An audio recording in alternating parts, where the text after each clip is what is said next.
Welcome to Diving Deeper Discussions. I'm your host, Randy Isaac. Here on behalf of the American Scientific Affiliation, we're here to discuss articles and book reviews that are printed in our journal of the ASA, the Perspectives on Science and Christian Faith, and the annual meetings and talks given at our annual meetings. And we are now discussing the annual meeting held in Washington, D.C. on the last weekend in July. And I'd like Dana to put on the chat, if she hasn't already, a link to that annual meeting so that those of you who weren't able to attend, you can go, you can see the agenda, and the recordings will be coming on that, that link. I don't think they're up there yet. There's a fair amount of editing and everything to be done. And I want Dana also to put on the chat the link to the ASA channel of YouTube. Now, I'll bet most of you have already discovered it, but if you haven't, I encourage you to subscribe to the ASA channel of YouTube.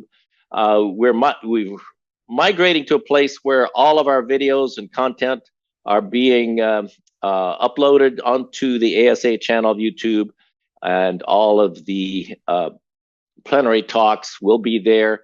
This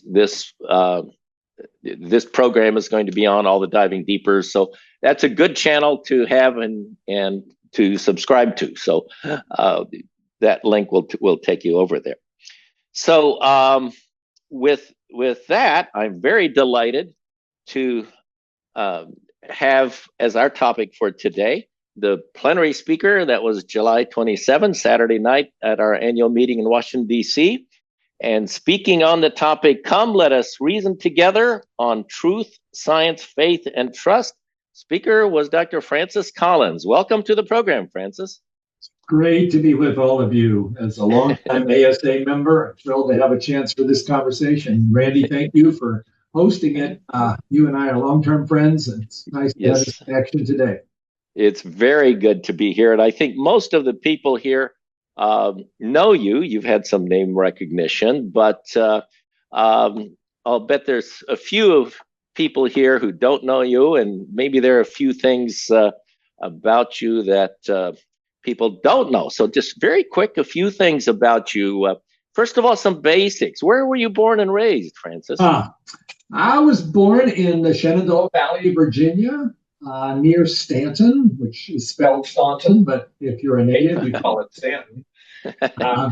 Grew up on a small farm about 7 miles outside of town.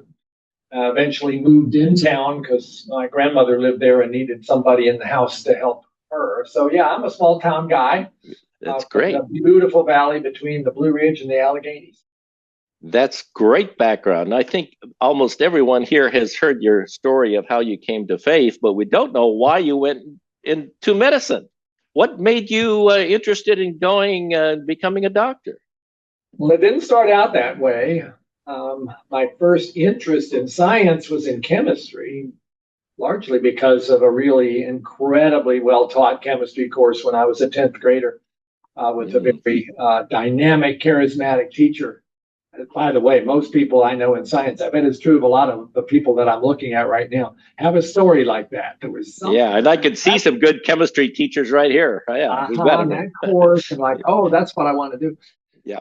So that's what I figured must be my calling. So I majored in chemistry at UVA, and then I went off to get a PhD in physical chemistry at Yale. And I had completely narrowed my perspective to just chemistry and physics and math. Life science seemed way too messy. Well, I was a little bit right about that, but it was also really interesting. Yeah. And finally, I decided I better look into this stuff. There seems to be something going on people are excited about. And this was the early 70s. And sure enough, there was. Oh, my gosh, molecular biology was getting invented. Recombinant DNA was getting invented. Yeah. It was like, whoa, this is going to be an amazing era. And I'm off in the corner here somewhere, and I don't know that this is really my calling anymore to stick with quantum mechanics. So trying to figure out what to do. Quite literally, big career change, and I wanted to keep as many options open. So I decided maybe I should go to medical school, even though I hadn't had much leaning in that direction until then. Why the University of North Carolina accepted my application under those terms is still a mystery, but it did. And I loved it. As soon as I That's got great. there, it was like, okay, this is the kind of science that's about people. It might help somebody. And by the way, it's digital. It's about DNA. So I can still tap into that part of my brain too. That's great. Well, you certainly caught the wave and you wrote it. You wrote it well. Just terrific. Okay, another quick question. How did you learn about the American Scientific Affiliation and why did you join? So I became a Christian in my 27th year, just sort of at the interface between finishing medical school and starting residency in internal medicine. And I really was looking for opportunities to talk with other scientists who were followers of Jesus, because it wasn't so easy to find them in my local environment. So I heard about ASA. Can I remember why? I'm not sure I remember how I first heard about it. I thought, oh, that sounds like the kind of group I need to get to know. So I reached out, got information. I went to a small workshop in Boston of ASA gathering. That was my first interaction. That was probably 78 maybe, and thought, yeah, these are my people. I want to do as much as I can to learn from this group, many of whom had been figuring out how science and Christian faith fit together long before I had. And that's been a wonderful anchor for me now for more than 40 years. Well, you certainly have been a strong contributor. If my count is correct, the plenary talk you gave last month was your 5th plenary talk. As my records indicate, 2002 is your first one. 2006 was the first one when I was executive director. You were at Calvin College and you spoke your plenary talk, and that was the launch of your book, The Language of God. So that was when you released that, and which is a great story. And then, of course, in 2010, I invited you to speak in Catholic University of America, just like this year. Yes. And you and Rick Potts gave the talk on the genome, and that was cool. And then in 2018, you spoke here at Gordon College, which was done. And in fact, starting then, the video of those plenary talks are on our ASA channel on YouTube. In fact, Dana, if you can put on the chat box the link to that particular talk, some people may want to go back and listen to the talk that you gave in 2018. Because quite interesting, I think this may be the first plenary talk that wasn't about the genome.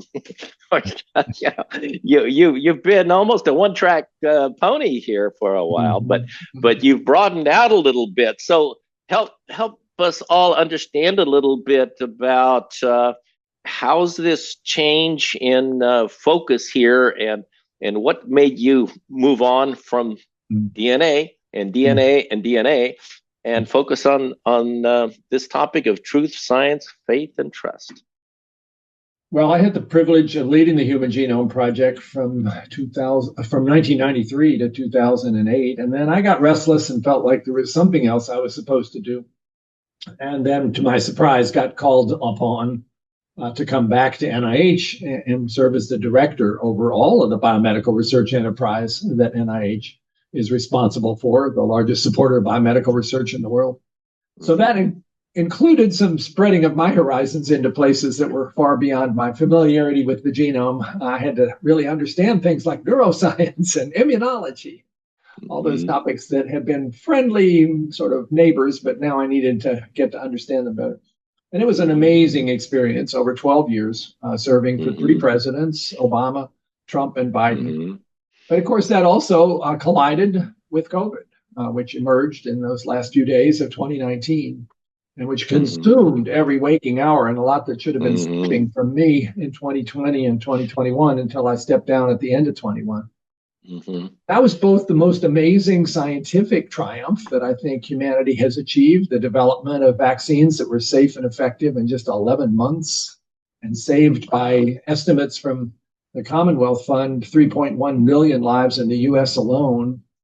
But it was also a deeply troubling circumstance where public confidence in science, instead of going up, went down significantly. And 50 million Americans decided the vaccine was not for them. I hadn't been prepared for that. I was probably too much of a Cartesian who thought if you put evidence in front of people, they would simply make a rational decision. And I found out that's not true of them, and it's probably not true of me either. So there's a wake-up moment there. Seeing that, and then looking around at our country and seeing the way in which we had become so divided about almost everything, and how that had also affected churches, where just having a conversation about masks might be enough to break the congregation apart. Yeah. I'm like, wow, what has happened to us here? How have we lost our anchors to the fact that there is such a thing as objective truth, that science is a reliable way to discover it, that faith is critical for discovering other kinds of truth that's more transcendent and not approachable by scientific experiments.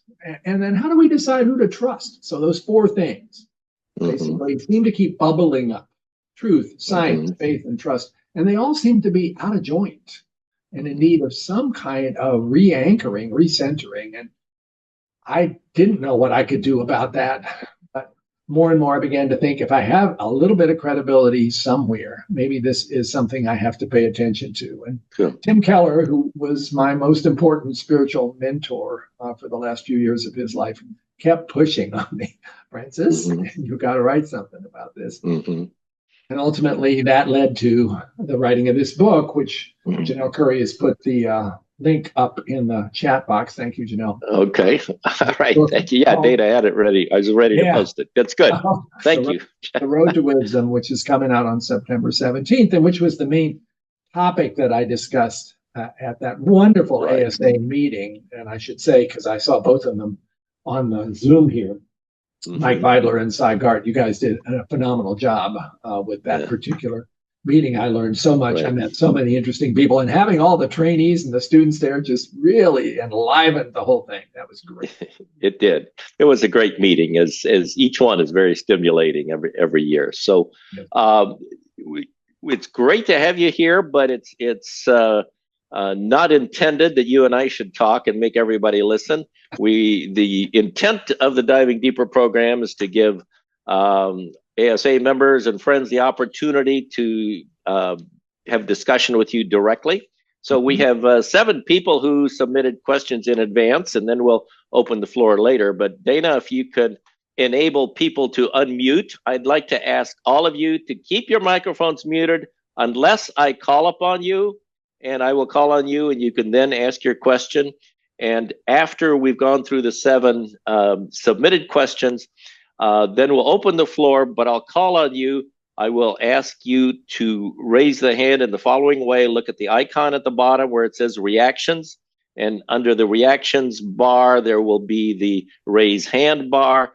Click on that, and that will give me an indication that you've raised your hand wanting to talk. And when I call on you, you can proceed with that. Does that sound reasonable?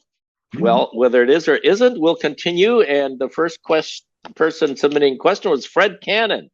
Let's see. Fred, are you here somewhere? There you, where are you? Fred, can you unmute yourself and ask your question? Okay. I just did. Okay.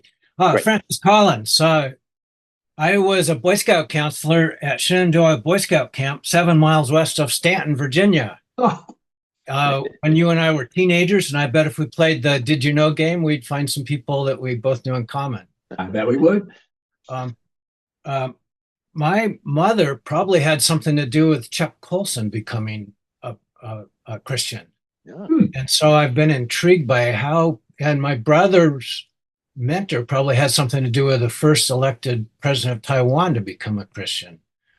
Got a lot of connections. Okay. And your question? My question is, you talk about an elderly woman that asked you, what is your faith about? Have you had follow-up conversations with anybody in her family to express your appreciation for what she did in your life? Oh, Fred, that's a wonderful question. And I regret to say I did not reach out to get to know her family. I know when I was taking care from her, she was always alone in the room. I didn't have a good sense of her having a close-knit group, at least not a group that was there at her bedside in Chapel Hill, North Carolina. And I just right now dredging up, can I remember her name? I can't. And this is maybe a lesson that I've learned a few times and then always forgotten. When somebody has had a really significant impact on your life and you don't realize it right away, go back and find them and tell them, because otherwise they may not know. right? That chemistry teacher who got me excited about science, I did finally think, oh, I should go and thank him. I discovered at that point he was in a assisted living home with pretty advanced Parkinson's disease. And I wish I'd gotten to him sooner, although at least I did get to him. So great question, Fred. And we should all think about that. Are there people, I just ask all of you, are there people that have touched your life in significant ways, but you never told them? Well, here's a moment. Maybe we should do more of that. I should have done more of that with this woman. It took me a couple of years to realize how powerful her question had been, but that's not an excuse. Okay, thank you, Fred. Next is David Segrist. Thank you, Dr. Collins. This is wonderful to hear from you. As you mentioned, COVID and H5N1 bird flu is an emerging threat. Yes. I understand that FDA has just granted Moderna Pfizer an emergency use authorization for its mRNA flu vaccine, even though it's just gotten a phase 1/2 grant.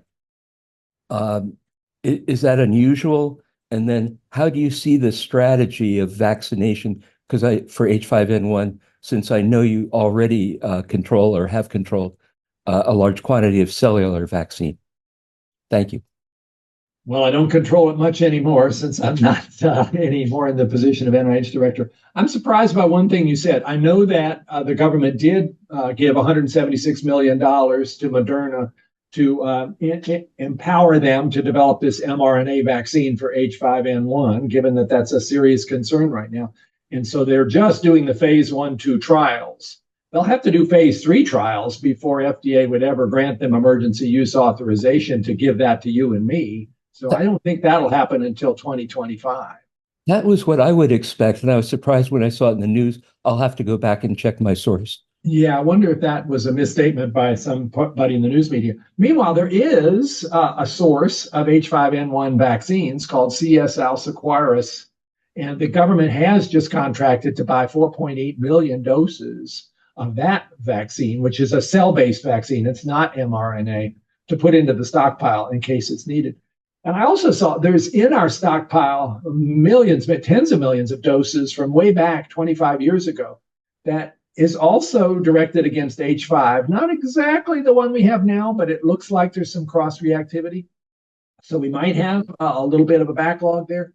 But clearly, what you want is something that can be adapted quickly. If the current version of H5N1, which doesn't seem to be transmissible between individuals, which is great, if it starts to be, that might well mean that it's got a new mutation of some sort in its hemagglutinin gene, and you'd want to make a vaccine right then that was very specific for that strain. And that's where mRNA helps you, because your cycle time in building a new vaccine is just overnight. And you can't do that with the other approaches. I'm sorry, that's a bit of a technical answer, but I couldn't help myself. That's great. That's very good. Thank you, Dave. Next, we get a chemistry teacher, Ben McFarland from Seattle Pacific. Go ahead, Ben. Hi.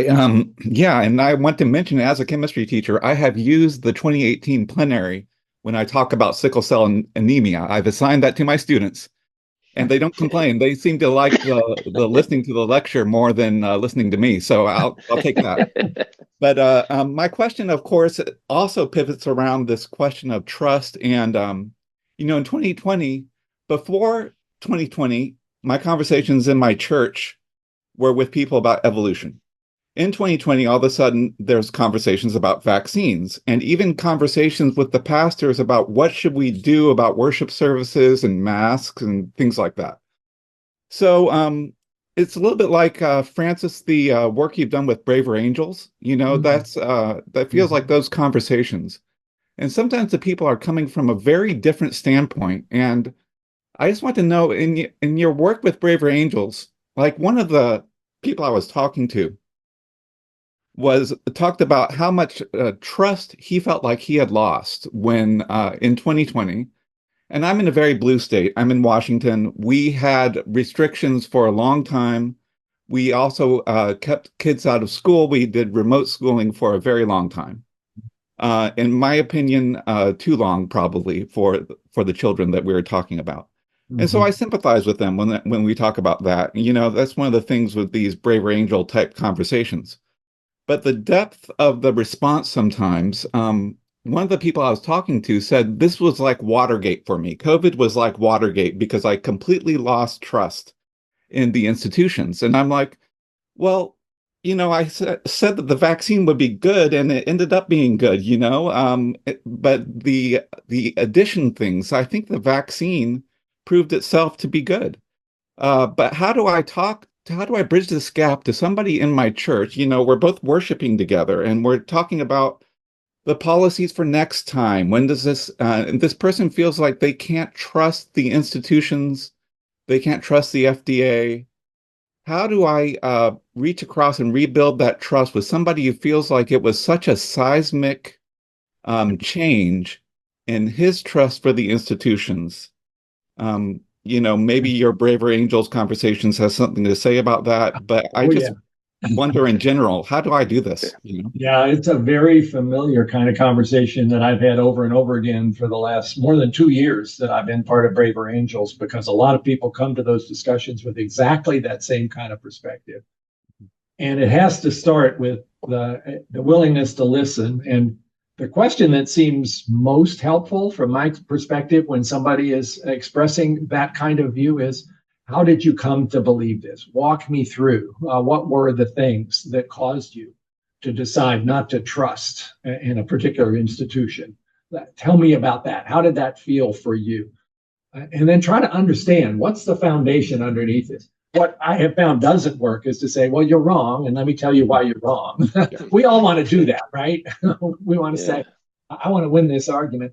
That never works. It basically causes people to just double down because they get cornered and they shut down, and they're not really going to be listening to you either. So yeah, it's an investment. It is not something you're going to fix in a conversation in a few minutes. With Braver Angels, these sessions often go on for an hour and a half, 2 hours, and everybody get a chance to talk about their perspective. And then you really do have to listen well enough that you can say back to the next person what you heard them say. That's a high standard for listening that we rarely seem to achieve these days. And then bit by bit, trying to say, well, okay, let me tell you one of the things that I'm observing about mistakes that I made, and maybe you can tell me about any mistakes you think you made. And then you start to feel like, okay, it's a safe conversation now. We're really able to be human beings and not representatives of a particular political view. So that will help, but it's not going to be easy. I think the goal then is not to have a conversation to convince somebody you're right, but to really understand their perspective. And certainly with Braver Angels, this guy, Wilk Wilkinson, who I've spent countless hours with, he's a good friend now, but he's really wrong about some things. And I know he thinks I'm really wrong about some things, but that's okay. I understand him and he understands me. That's where we used to be.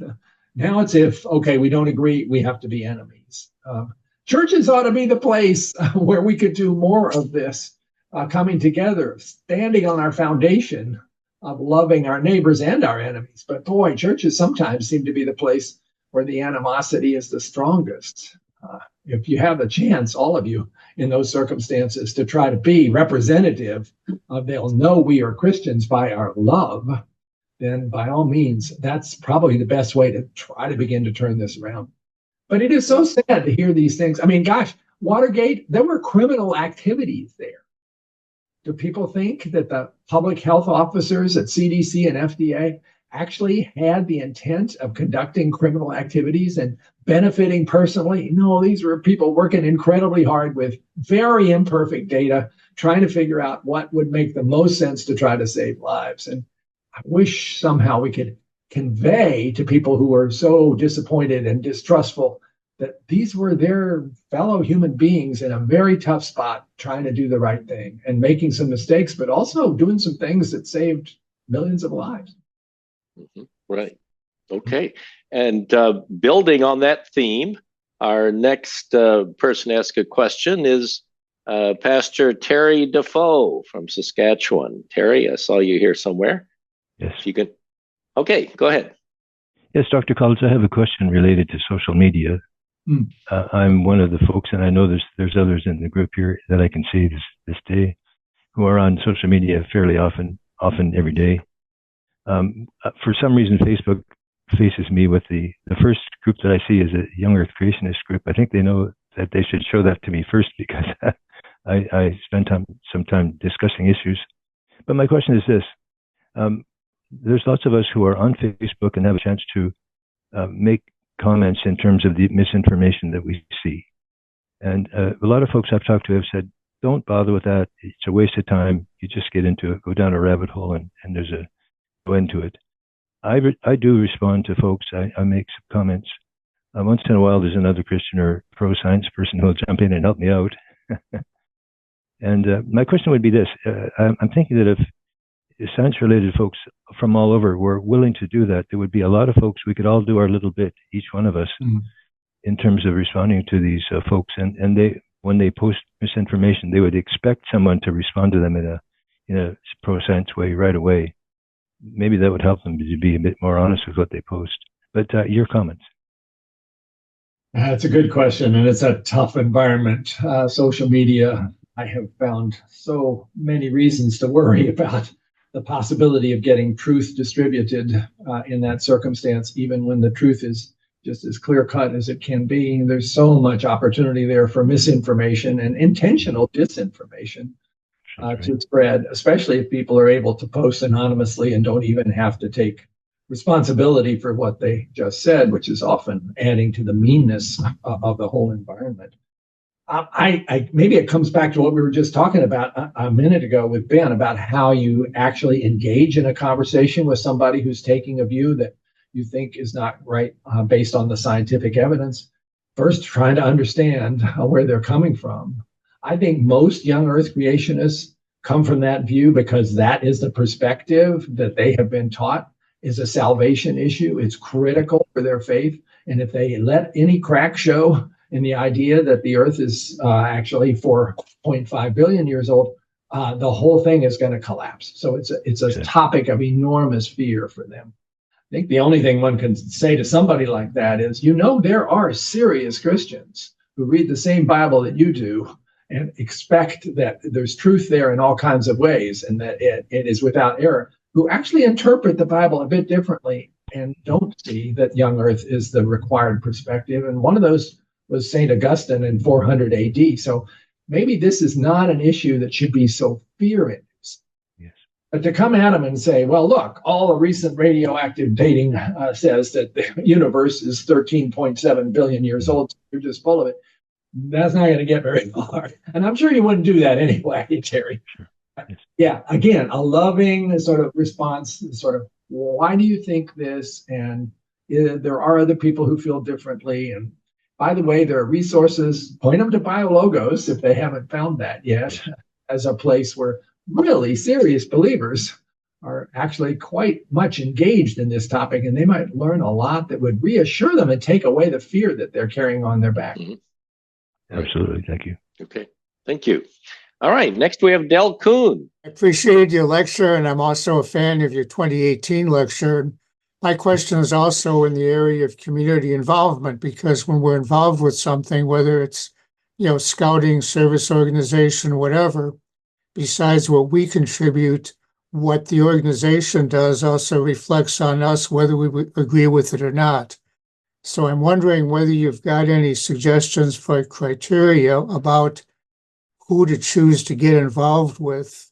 And as a very brief hypothetical, suppose we're involved in an adult Greek books discussion at a local library. Library decides to hold a drag queen stories for children hour. Question I'd have then would be, continue with adults because of the good discussions I'm getting with the community, or bail because of the association. Hypothetical, don't look up my zip code, but kind of criteria for deciding who to get involved with. Yeah, it's a great question, Dale.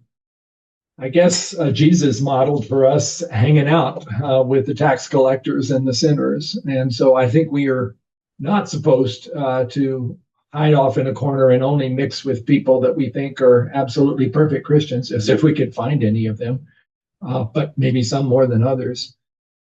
I think in a circumstance where you have an opportunity voluntarily to decide whether or not to take part in a particular organization, you no doubt want to look and see what their main areas of focus and what their main beliefs are. But I don't know of any perfect organizations where you will find that they just absolutely never cross a line into a space that you wouldn't be completely comfortable with. There's so many issues after all. And in those circumstances, maybe you can be some salt and light to try to, in a loving way, express an alternative view for something that's going on. But I don't think one should pull away when an event like that. I know this whole business of what libraries are doing has caused a lot of consternation, and I can understand why that would feel like something that might require a real response. But if the response could be, I love what you're doing in every other way, and I think it's fantastic that we have libraries where people can gather and kids can read books instead of just staring at screens. But please, let's be thoughtful about what other things are happening here and whether that really represents the best of who we are. But better that than sort of to, write a resignation letter and never show up again. At least that's my view. Now, I might be seen by some people as a bit of an appeaser in this regard. But I do kind of think, modeling ourselves after Jesus, we're supposed to be in the mix and not off in the corner. Okay, excellent. Thank you. All right, next is Paul Carr. Paul? Yes. There you are. There are many Christians who don't believe modern science. And there's a good reason for that. They take the Bible literally, and as a matter of fact, there are some Bibles that actually have in the footnotes that the earth is 6,000 years old. It's not part of the text, but it's in the Bible and people believe it. And they, it's the word of God. What might we do about this? Well, my thought is, and I'd like to get your help actually, my suggestion is to follow the example of former President Jefferson. He had his version of the Bible, which you're probably familiar with. We cut out the miracles and that sort of thing. But there's so many versions of the Bible. There's the Revised Standard and the New Revised and the New English Version. Why doesn't ASA edit and publish a scientific version of the Bible where we put in some modern science and we sort of edit out, well, for example, of the flat Earth cosmology. Not that that's most, but the cosmology is flat Earth. I mean, Job says, the pillars of the earth who sits on the pillars of the deep. And the Genesis talks about the dome. God separated the waters above the earth and the waters below the earth. Yep. Well, but how might we proceed on? Go ahead. I think maybe someone who has some knowledge of science and all right. So I think you're bringing up two issues. One is the nature of the translations and are they faithful to the original text? I think we do have to be recognizing that the canon that we currently consider to be the appropriate words of God in the Bible is probably not something to do the Jefferson thing and just cut out the stuff we don't like. I'm not going to support that part. But I do take your point that some editions of the Bible in the footnotes add a lot of human-sponsored material that may not be appropriate for the actual words of the scripture, and we should be cautious about that. I mean, I love a Bible that gives me some historical footnotes when I run into a verse and I'm like, well, what was that about? Or who makes the connection between other parts of scripture that I had missed? But if it's going to the point of drawing scientific conclusions of a young earth sort, that doesn't seem to be called for. Again, we have this terrible circumstance mostly in the United States where the literal interpretation of Genesis 1 and 2 became kind of a litmus test for whether you're really a serious Christian or not, and did a great deal of harm to young people who then brought that on board and were terrified of giving it up, as we talked about earlier. And there are probably Bibles that have made that worse. I guess the best recommendation is read the Bible, not the comments that somebody else made to it. And if you're hung up on an issue like, what does Genesis 1 really mean? Then investigate what thoughtful people down through the centuries, not just recently, have said about that, and start with Augustine and then move forward to many other voices. And you can find a lot to go on there.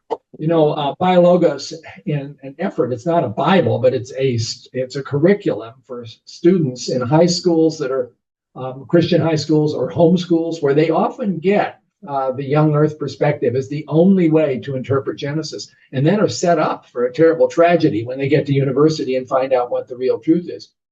So yeah, ASA and BioLogos together, I think, provide that kind of material. To have a Bible that includes that, well, I wouldn't be opposed to that. It would have to be done with great care, so we don't make the same mistake of overstating what we think the scripture meant in a particular instance where reasonable people might still disagree. It's a good thing to talk about. Okay, thank you. We have one more question that was submitted in advance. So before I ask Merrill Edmonds to ask his question, we just remind you, after this question, I'll open the floor to any of you. So you can go ahead if any of you would like to ask a question, go to the reactions icon and click on raise your hand. And then I will call upon you when in the order in which I get them. Okay, so Merrill, you are here somewhere, I believe. Yes. Go ahead and unmute yourself. Okay. I've unmuted myself. I hope it's working. Yes, it is. You pretty much answered my question, I think, but I'll ask it anyways, just in case there's something else that you want to say. In biblical times, God or gods micromanaged creation and were the cause of everything that happened. There was no other option to believe at that time. Science assumes everything happens according to the laws of nature without divine intervention and has been extremely successful helping us understand how the world operates. Many Christians still believe that God micromanages and see his actions every day, even though there's no evidence that Christians are healthier or live longer than devout people of other faiths. How do you communicate with other Christians who are sure that God micromanages and see science as evil for excluding God's micromanaging, even though they are still content to use the many things that science produces? Yeah, well, I know folks like that. I bet we all do. And I'm always taken by the depth of their faith, that they do see God's hands in things that I would have considered to be pretty natural events. C.S. Lewis's book on miracles taught me a lot about this. Like two mistakes you can make with miracles. One is to say they never happen, and the other is to say every single daily occurrence is a miracle.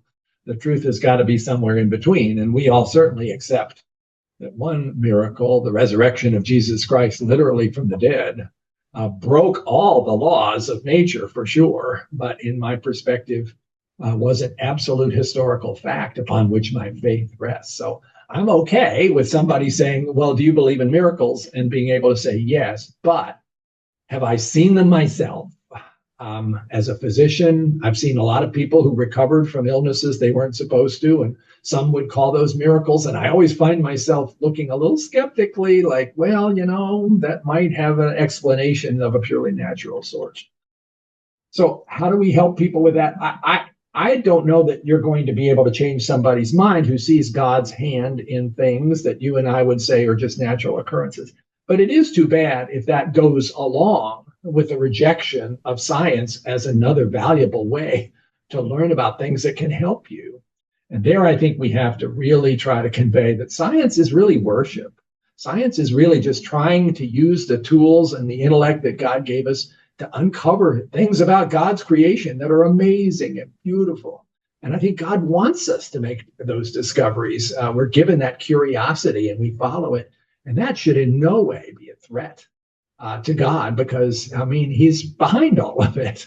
And to try to get beyond that perspective that somehow science is undercutting God's sovereignty, not at all. It's exploring it. It's teaching us more about it. It's adding to our awe, and it's an opportunity to worship. If you could kind of get that phrase across in some way, maybe that would help. But it'll be a long conversation like some of the others we've been talking about. Okay.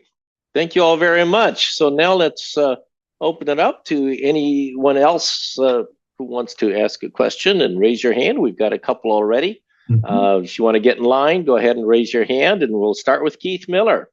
Hi, good to hear from you again, Francis. My question has to do, the context of a lot of this discussion has to do with scientific questions, and in particular with the COVID situation, where we had basically science occurring in real time. Yes. And I'm wondering, I think a lot of people have this very kind of dichotomous view of truth, where uncertainty, they don't think positively about uncertainty, and they don't understand how science works, that it's a process that overcoming uncertainty, correcting past assumptions, and so forth. So how much do you think that plays into the skepticism of our culture about science when they don't really understand the process? Oh, it's a great question, Keith, and I think it plays in a lot. This might have been an opportunity to do a remarkable job of teaching how science works. The whole COVID experience, as we were getting new data almost every day, or certainly every week or so, about this virus and how it could be spread from person to person, initially thinking it would only be like SARS or MERS. And so if you had it, you'd be really sick and we wouldn't have to worry about you spreading it to other people as long as you stayed to yourself once you got sick. And then realizing, oh my gosh, there are people walking around who are spewing virus who have no symptoms at all. And everything changed at that point. That would have been such an important opportunity to walk through the scientific method, that you have limited information, you develop a hypothesis, you measure it, you do more data, and then you change your perspective. None of that really, I think, came across very well, partly because it was a crisis and everybody was fearful and the media wasn't interested in long discourses about why you're recommending what you're recommending today and why it might not be right and you might have to change it next week. I wish we had done more of that. So we kind of lost it, I think, in terms of that chance to convey to people what this tells you about the whole nature of science. And people didn't like uncertainty, especially when thousands of people are dying every day and they wonder if they're next. And so to have a recommendation doesn't seem to make a whole lot of sense. And then to have it change 2 weeks later, it just meant the confidence in what was going on began to slip. And it slipped pretty steeply in the later parts of spring of 2020 and on beyond that. And it didn't help that there were politicians jumping in with, I think, their own perspectives and some outrageous comments. But we lost them along the way. And it was a tragedy, Keith. It was a real tragedy. It could have been a moment here to really draw the whole public into this lesson about science. And that's not what happened. So we got a long way to go to build that back up again. Okay, thank you very much. Got another hand up. You might as well get in line if you want to ask a question. Go ahead. Robert, Driver Bishop, go ahead. Yes, Francis, thank you so much for your speech and your writings and your ministry. As a biblical scholar and scientist, I appreciate the balance in what you're doing. So often as scientists, we look just to the head and the argument. But I see when you talk about braver angels, you're involving the body, actually getting out there and doing something. And there's the heart. I wanted to ask a question. You are embodying much of what Professor Dan Siegel, head of mind research at UCLA, is talking about, is this integration of body, mind, heart, and spirit as what links us together as humanity. In fact, he talks about how generosity of spirit, which we may interpret as God's love or grace or agape, however you want to put it, is actually what defines our evolution as humanity.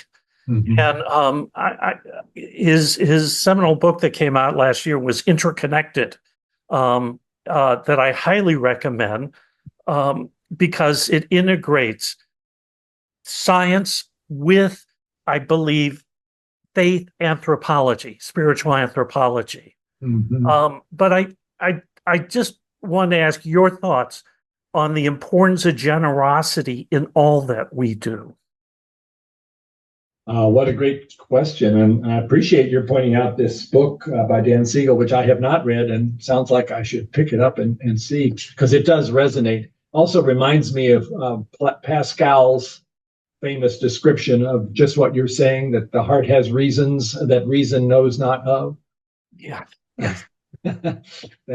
We think we're all rational actors, but actually our hearts and our minds and our spirits are a very interesting mix. Yes. Sometimes the way in which we arrive at conclusions has a lot more to do with what the heart is thinking than what the mind or the brain is. Yeah, and I'm glad you raised generosity. We could use a whole lot more of that right now. It seems like we have a shortage in much of our public discourse, and certainly on social media, you don't see a lot of people speaking generously. It's all this I'm right and you're wrong kind of approach, and an unwillingness to consider other perspectives as meaningful and useful and something to learn from, but rather to consider them as a threat, and the sources of those individuals not just as misguided, but potentially dangerous and evil. Generosity. Yeah, we're called to that so clearly in the Bible, and yet it's hard to see in much of our current discourse how we got there.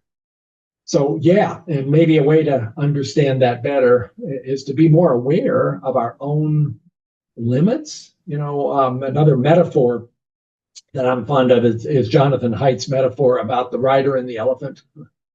That we think we are all in charge of our own decision making by the fact that we're rational creatures. Well, that means we're the rider up there. But the elephant, which is our emotional self, our passions, as David Hume would have called them, is a whole lot bigger and has a whole lot mind of its own about where things are going. And so we should be probably a lot more aware.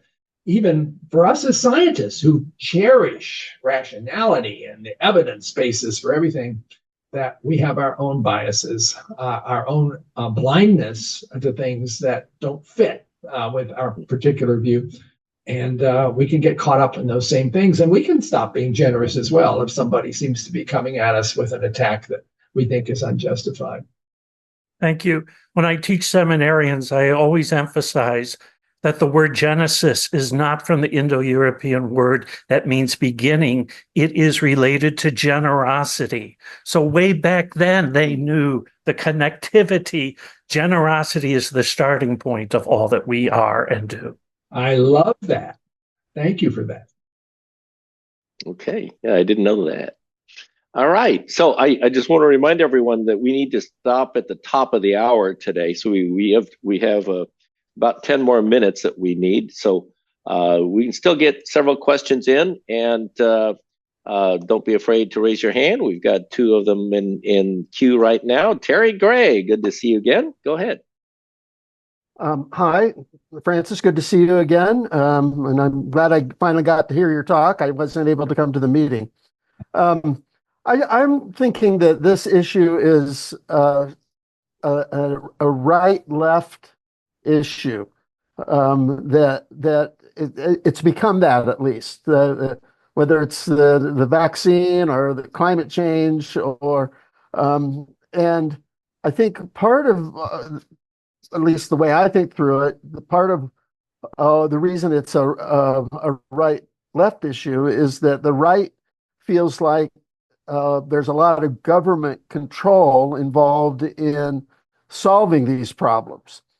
And I wonder if, first of all, what you think of that notion, but how could we divorce the solution to these issues from the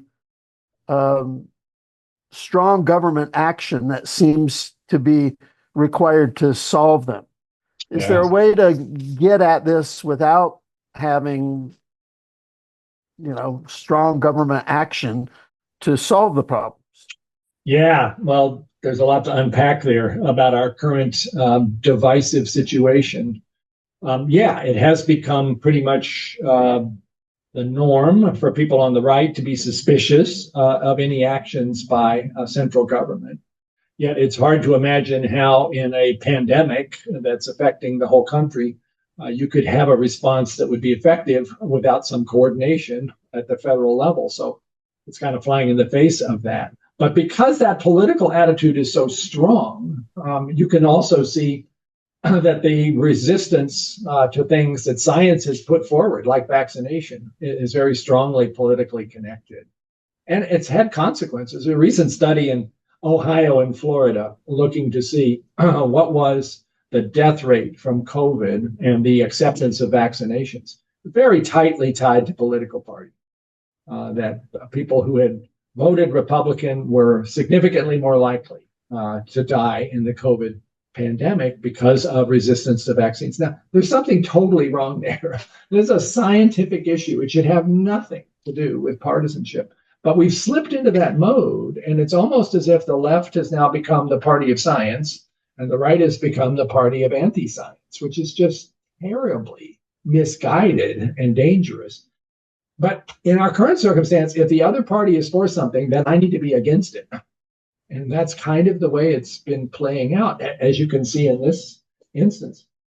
So how do we begin to unpack that and straighten out this kind of misinformation? Boy, I think it's got to be done at the grassroots level. I don't see the media is going to help very much. I don't see politicians are going to help very much. They're worse at it than the general public. Politicians are all in the space now of emphasizing divisions and doing performance for media as opposed to actually trying to bring people together. So my book, The Road to Wisdom, basically in the last chapter, gives a whole set of actions that I hope average people can do to try to get across this yawning gap and be bridge builders in this sort of braver angels model with their own neighbors, their own families, their own communities, and see if there is some way to get past all of this confusion and animosity that is so present everywhere and has certainly done a great deal of damage to trust in science. Okay. All right. We've got 5 minutes and 2 questions. Okay. So that will probably be all here. Dave, go ahead. Dave Saunders. Francis, I appreciated your comment about the media, just kind of wanting a spot. And that you didn't really have time to explain anything and all of the ins and outs of science. And I think one of the problems, and I don't know if it's American culture, but we kind of have this whole model of thinking that comes from business, which says, just give me the bottom line. Or, can you sum this up in one sentence? And I've seen this kind of attitude even 20, 30 years ago. People were teaching, a Sunday school class from Ecclesiastes or something that's, really complex. And somebody in the class asked, well, can you sum this up in one sentence? How do you overcome this kind of mentality, which is so pervasive? Yeah. No, you're so right about that. And it's certainly true in media. I can't tell you how many times in a sort of prior conversation with a reporter about a topic that I was going to be asked about on camera, and I would try to get into some of the nuances, and they go, stop there. Just what's the bottom line? We only have like 20 seconds. It's the attitude. And, I worry about this with young people. If you have something to say that can't be put into a 20-second TikTok video, you're going to get tuned out from the very beginning. We are creatures whose attention span has shrunk to an almost invisible space, and it's doing us a lot of harm. What was it Mencken said? Every problem that needs an answer has one answer that's actually very straightforward and deadly wrong. And this is often the case when it comes to medical issues. The straightforward answers are usually wrong, and you got to get into the complexity to get it right. So I'm resonating with your problem. I don't know if I have a great solution. Okay. All right. A couple more minutes. Mike Weidler. Go ahead. Thank you again for what you did in organizing the meeting. Yes. Okay. Go ahead. You're quite welcome. I've got the question in the chat there. Let me bring it up because I'm on the road. Oh. Pretty quick. But so I was cornered at the annual meeting to discuss the VAERS system. Oh, my. And this member believed the various reports that misused the unverified data from that open reporting system and accused the HHS of misleading the public about the vaccine's safety. So my question is how can we be better at remaining transparent while also collecting, maintaining, and presenting vaccine safety data in such a way that it can't be misused or overly politicized. Yeah, Mike, this has been a big problem. VAERS, VAERS, stands for the Vaccine Adverse Event Reporting System, maintained by FDA and CDC. It was supposed to be a sentinel system. So if there was a vaccine adverse event that happened within a month after getting a shot, somebody, either the person or the physician, would sort of post that in case there might start to be a cluster of events that made FDA think, whoa, something's wrong here. This would happen after the vaccine was already approved. So you're looking for a really rare event that would not have popped up in the original trials, or maybe something that was very long-term coming out years afterwards. It was a good idea, but the name of the thing was like, oh, why did you pick that? Because it sounds like everything in that database is an adverse event. And it's not. So with COVID, for instance, with 200 million people getting vaccinated and basically a window into what happened to them in the next month or so after that, you get a whole picture of, the morbidity and mortality of our nation. And 99.99% of those have nothing to do with the vaccine. They just happened in that same time interval. The people who are looking for evil here will look at that and go, oh, look, the government is hiding all these people who died, 36,000 or something like that in the VAERS system. From what? From a heart attack or a stroke or a fall or a car accident. Oh, that's all because of the vaccine. So we should have called it something else, maybe a sentinel. It is important data. The one thing that did come out of that was the recognition of myocarditis in young men, because there was a cluster of that kind of finding, which wasn't expected.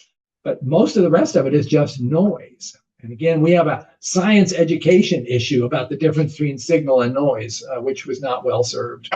So a lot of thinking is going into that, Mike, about what to do about that system. At the very least, it needs to be renamed and have a big fat caveat. Okay. This is the top of the hour. Robert, is your question very quick? Very short? I guess, yeah, my question revolves around prayer and science. And, I thought it was a quick one. Yeah. Obviously, it plays an important role as us being a Christian and a scientist. And it is constantly comes up in terms of prayer for people that are dealing with medical issues. And certainly I have seen it personally really affect the attitude and outcome of medical situations. But what my question is, from your perspective, more on the medical side, how has prayer intersected with science and people in terms of their healings or their outcomes of their medical situations? It seems like a muddy water situation. I'm just curious on your perspective. Yeah, you condense your 1 hour answer to 30 seconds, okay? No, it's a really important question, Robert. And I bet with all the people on this link, there seem to be 68 of them right now. We'd have 68 different answers about how each person sees that. I pray a lot for people in my acquaintance who are suffering with medical issues. I prayed a lot at the bedside of Tim Keller as he was dying of pancreatic cancer. And I was gratified to have the opportunity to do that and to feel linked up with him and with God in this effort to try to understand, to acquire wisdom about what was happening and what might be possible as far as some healing. But did I think that that was some magic that was going to change the outcome just because I said the right words? No. Most of my prayers seem to be opportunities for me to have insight that I think God provides about who I am and what I'm trying to do. One of those prayers led me to this circumstance where I got a very clear answer that I don't usually get at a time of prayer, which was basically a message that said just this: don't waste your time. You may not have much left. That was a stunner. A few months after that, I was diagnosed with prostate cancer, and I wondered, okay, was that kind of an indication? And I'm trying to take that very seriously now in terms of not wasting time. And that kind of answer to prayer is something I can hang on to as something that I think provided me with some insight and wisdom I wouldn't have had. But to say that somehow by praying for somebody who's afflicted with a terrible illness, I am personally going to have a big impact on the outcome, I don't know. And again, I'm said I was earlier a little skeptical about so-called medical miracles for people who have responses that nobody could explain in terms of medical facts. Oftentimes there is a way to get there. Again, prayer, not my will, but yours be done. That feels like the right way to go. Okay. Francis, thank you so much for coming on this program. Thank you for your support for the ASA and, of course, BioLogos. And we appreciate your work. We appreciate your participation, and thank all the rest of you for joining us. And I'd like to say farewell. Thank you. Blessing.